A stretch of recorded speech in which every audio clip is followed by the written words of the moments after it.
Ayan, just maray na hapon po sa inyo, boss, for Tito Goers and Conetizens. So, this is the first episode ng ating Tito Talks Unplugged. So, unplugged kasi, ano to, a casual interview lang, unstructured and informal.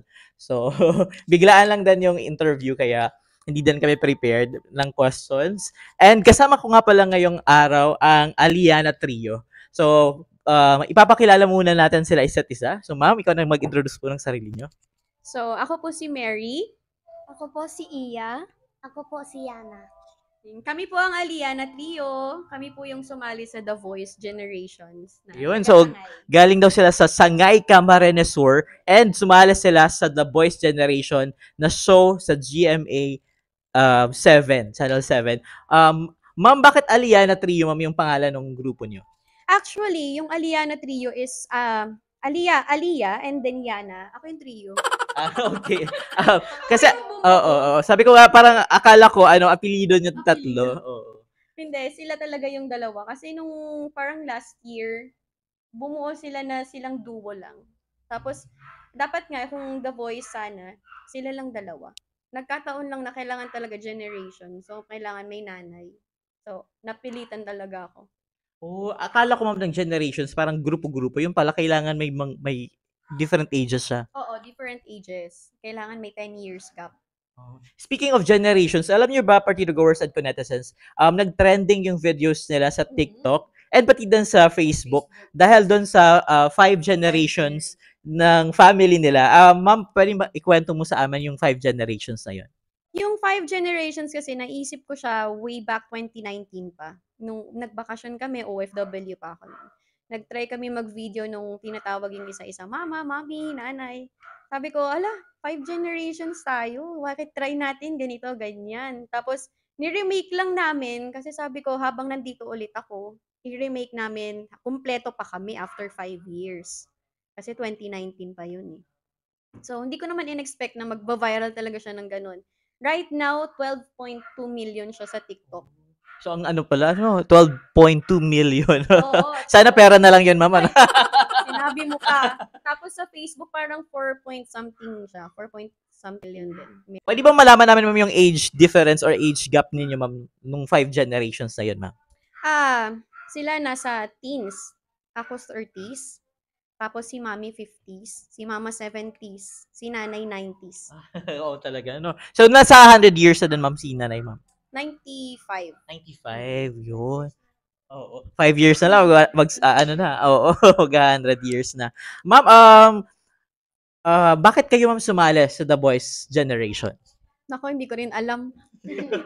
Hindi kasi, nakita kasi ni mami yun sa Facebook. And then, may nag-send din sa kanya na pasalihin nga daw yung dalawa. Kaso nga lang, nagkataon na generations talaga siya. Hindi kami nag-expect na matatawagan kami, makakapasa kami sa audition. Actually, online lang yon. So, nag-try lang kami, sige, try natin. Then, after a week ata, may tumawag na ganito, ganyan, na, tapos after a month, sinabi na, may nag-email sa amin na, ini-invite kami sa Manila for face-to-face audition. Yun yung first time na nagpunta kami ng Manila. May ata, yun, May. And then, may nag-send din sa kanya na pasalihin nga daw yung dalawa.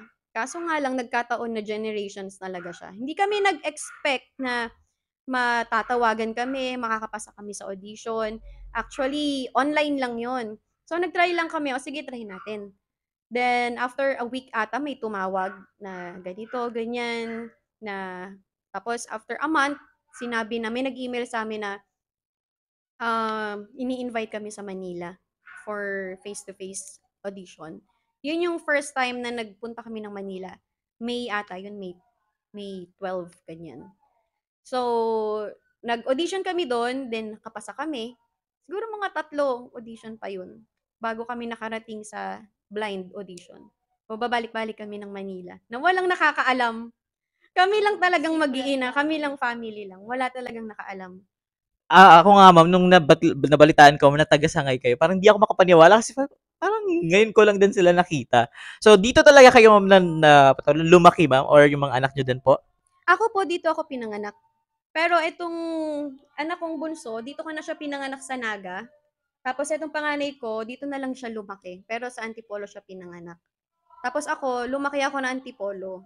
Kaya hindi ako nakakapag-Bicol. Pero sila oo. Pero nakakaintindi naman ako.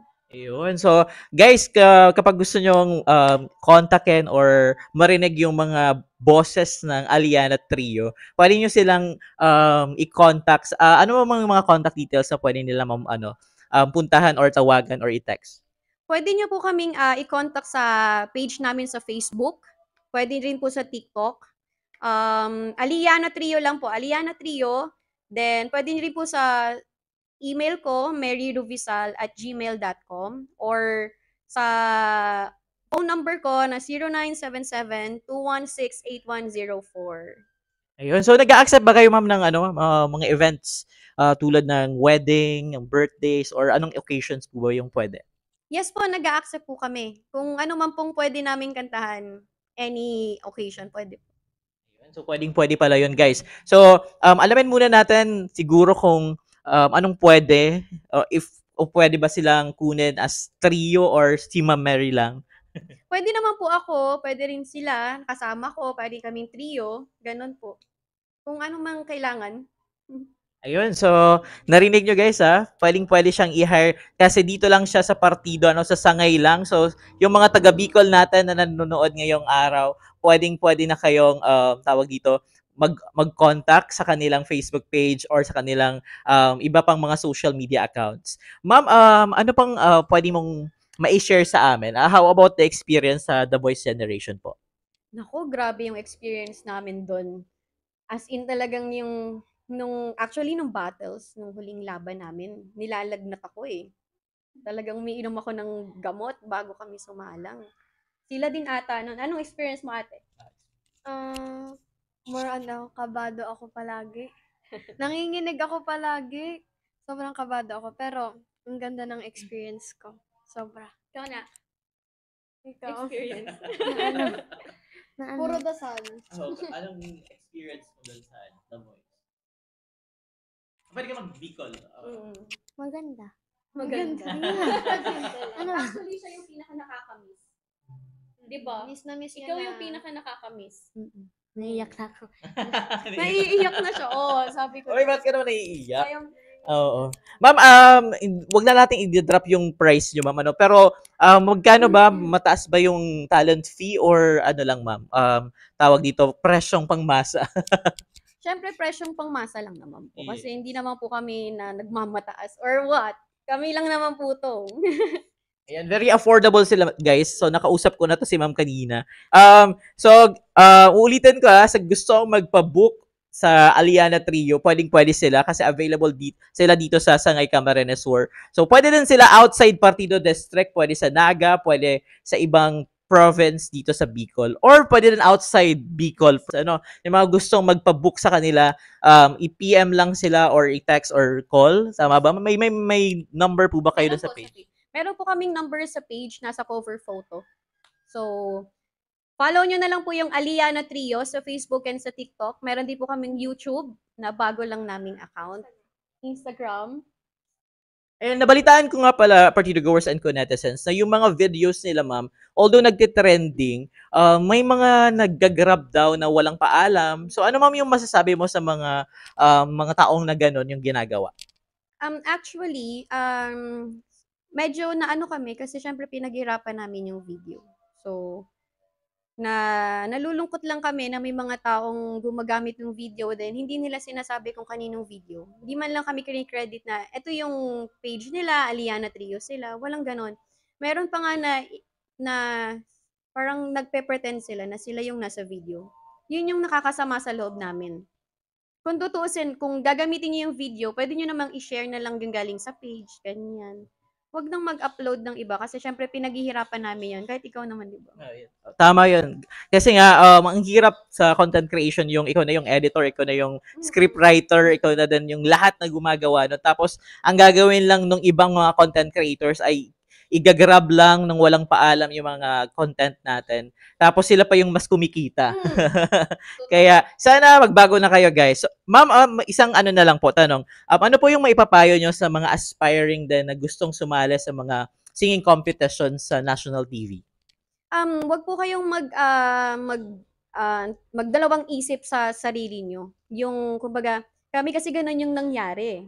Pero meron talagang nag-push sa'min, which is si mommy. Siya yung nag-push sa'min na talagang, "Kaya niyo 'yan, magaling kayo.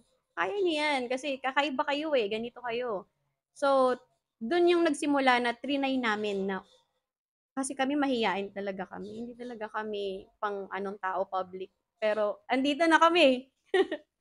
Yun lang, mapapayo ko na wag niyong ida-down yung sarili niyo, believe in yourself kasi bawat isa naman may kakaiba sa sarili natin. So, discover yourself more, ganyan. Yun, ang napakaganda nung mensahe ni ma'am. Ano na pa, ay, isa pa palang question, ma'am. Although sabi ko last na yung kanina. Sa mga solo parent naman, ma'am, ano yung gusto ko malaman kasi kung ano ba yung magandang gawin as a solo parent? As a solo parent kasi kailangan mong maging strong talaga. Kailangan mong, tumingin sa positive side. Kasi hindi madali maging solo parent, ikaw lahat, ikaw yung tapos lalo na ako nag-aaral ako. So, um, lakasan niyo lang yung loob niyo kasi malalagpasan naman natin 'yan. As time goes by, mas lalakas kayo ng mas lalakas. Hindi hindi hindi mo dapat i-give up yung mga bagay na na nakakapagpasaya sa'yo kasi kailangan mo din namang sumaya. Kailangan mong sumaya para lumaban ka ulit. Hindi puwedeng lahat na lang bigay, lahat bigay. Kailangan mo din na meron kang para sa sarili mo. Huwag mong kalimutang mahalin din yung sarili mo kasi hindi porket nanay ka na magpapabaya ka na.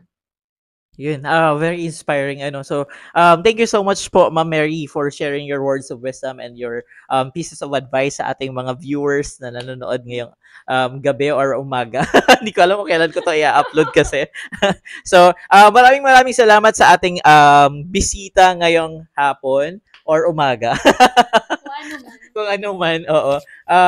Yun na. So, kung gusto niyo po silang i-book ulit, tingnan nyo na lang dito sa screen. Wow!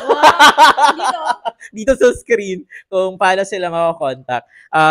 Uulitin ko, taga Sangay, Camarines Sur sila dito lang sa Partido District. Kaya malapit na malapit lang. Ano? So, yun lang. So, sa muli, ito po si David Conem Rivero, ang admin and content creator ng Let's Go Partido.